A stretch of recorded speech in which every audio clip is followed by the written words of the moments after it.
Africa, an international public health emergency. It says extraordinary measures are needed to stop Ebola's global spread.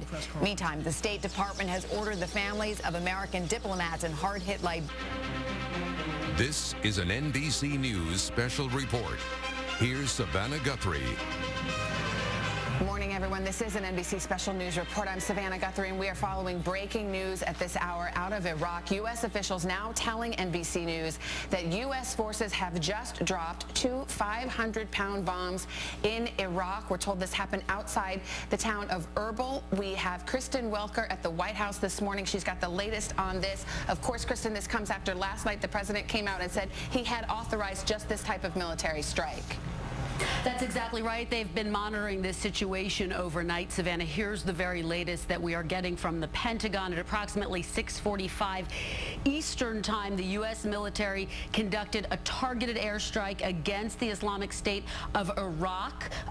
2 F-18 aircraft dropped 500-pound laser-guided bombs on a mobile artillery piece near Erbil. Now, ISIL was using this artillery to shell Kurdish forces defending Erbil, where U.S. personnel are located. I was just speaking to a senior administration official, Savannah, who said they've been monitoring this situation overnight, trying to monitor the movement of these extremist ISIS forces they were holding overnight. The concern was that they would start moving toward Erbil, where we have a U.S. consulate. So presumably the decision was made that they had continued to move toward Erbil, and that is presumably why this strike was ordered. Okay, Chris, stand by there at the White House. I want to get over to Mick at the Pentagon here. What you are hearing about these strikes, and to be clear, Jim, there's two different things. There's the U.S. protecting this U.S. presence that now is in Erbil. I think it's almost 100 personnel, U.S. personnel, but also trying to shore up the Kurds, who, of course, have been quite an ally inside Iraq for this country.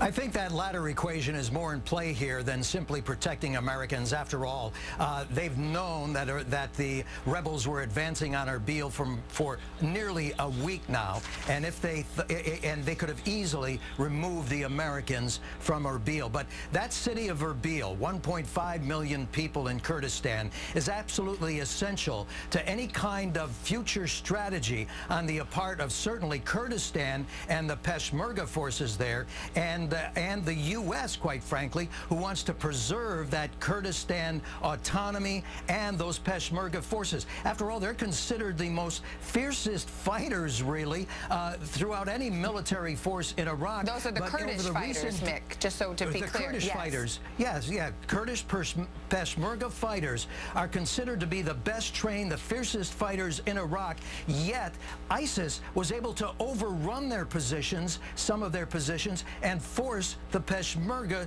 to retreat. That raised huge alarm bells here in the Pentagon that this was a much more serious situation than they had figured before. And so the humanitarian airdrops last night grabbed all the headlines, but all the focus for the Pentagon was on stopping that ISIS advance right there at Erbil. Mick, we'll have you stand by at your post. I want to turn back to Kristen Welker at the White House. It was clear, and it has been clear for months now, Kristen, that this president has no appetite to get involved in Iraq militarily, but in some ways, I guess he feels his hand was forced at this moment.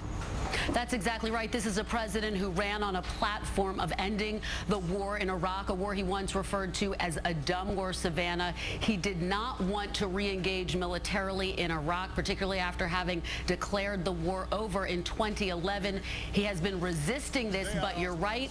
He felt as though his hands were pushed, in part because of that humanitarian crisis that Mick was just describing, those nearly 40,000 religious minorities who were driven out of their homes by the extremist forces, isolated on a mountain, who didn't have access to food and water. Reports that as many as 40 children may have died, Savannah. So that was a big part of this. And when President Obama spoke last night, he used the term genocide.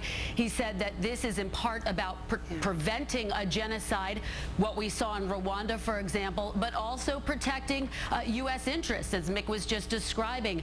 The fact that the Kurdish forces were not able to stand up against the extremists as they continued to move on into northern Iraq. Savannah? Kristen Welker at the White House, Jim Miklaszewski at the Pentagon. And just to recap, it's not just a humanitarian assignment anymore. 2 F-18s, Navy F-18s dropping 2 500-pound bombs on ISIS enemy forces inside Iraq this morning. We're going to have a lot more on this on NBCnews.com. Tonight on Nightly News, some of you are going to be turning back to Today, others to your local program. I'm Savannah Guthrie. Have a good day.